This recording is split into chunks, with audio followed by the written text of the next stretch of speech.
Let's do evening skincare and just generally yap.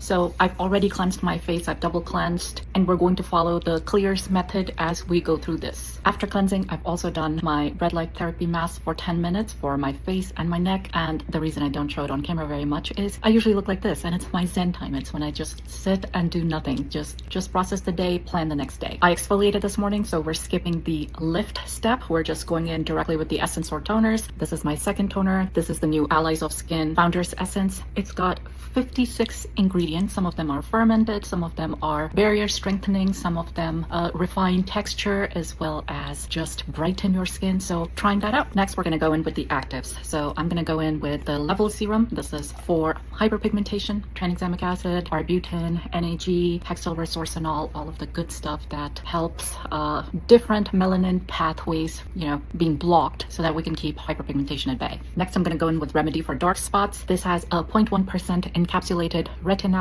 It's got the mandelic acid, so I am getting a little bit of exfoliating, very gentle as part of this. It also has glutathione as an antioxidant. It has kojic acid, licorice root, niacinamide to fight hyperpigmentation as well. My journey is about anti-aging and hyperpigmentation, so the retinol in this is dealing with both, and the other ingredients in it are dealing with hyperpigmentation. And if you're new here, this is what I used to look like a year ago, so I've come a ways on my hyperpigmentation journey, but it is always a back and forth, so we're consistently on it. My dark circles have also been back, so I am going back to the basics, the stuff I used last year to actually get rid of them, and that's the Niod fractionated serum on both sides, and then on top of that, the Beauty of Joseon retinol. I am going to let the Remedy for dark skin actually sit on my skin for just a minute, let it do its thing before I go in with anything else. Why am I using that? I had actually moved up to 0.025 tread on a daily basis, but because I do like trying out new products, I had some barrier irritation that I was fixing. I had to simplify my routine, and rather than jump right in at the 0.025 tread level, I am stepping back so I can re-retinize my skin because I didn't use anything on it for a couple of weeks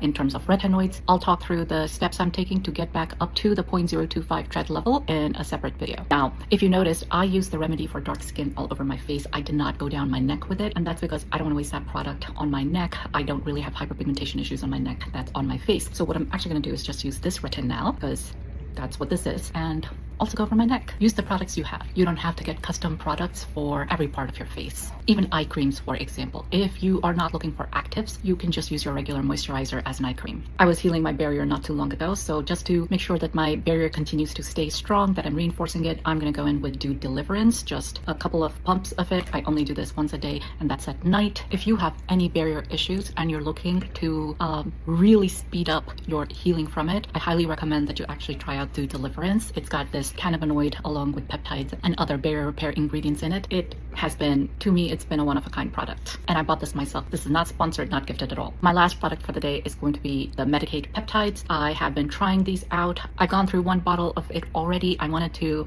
give it 2 to 3 months because most peptides and growth factors take about 12 weeks to show results, right? So I wanted to see what this looked like for at least 8 to 10 weeks, even if I don't make it to the full 12-week mark. So don't forget your neck with any growth factors or peptides that you're using. It's the thinnest skin other than your eyes, and it needs all the support that you can give it. Also, I feel like I always have lesser peptides on my fingers by the time I get to my forehead, and I am trying to address these lines, so a little extra support where I need it. And the last step's moisturizer, and that's Dew Instant Angel, the repair step up here. My holy grail moisturizer. I've been using this for months, and I cannot imagine using anything else at this point. Like, I don't know what else is going to top it. Quick note about hands, because a lot of us forget hands, and you can take care of your face. Most people tend to take care of their face and forget their neck, so make sure you're stretching it down. If you're taking care of both of these, the next place your age is going to show is going to be your hands. I recommend taking whatever retinol you're using. It doesn't have to be super expensive. It also should not be super strong. I don't know that I would necessarily go in with tread on my hands.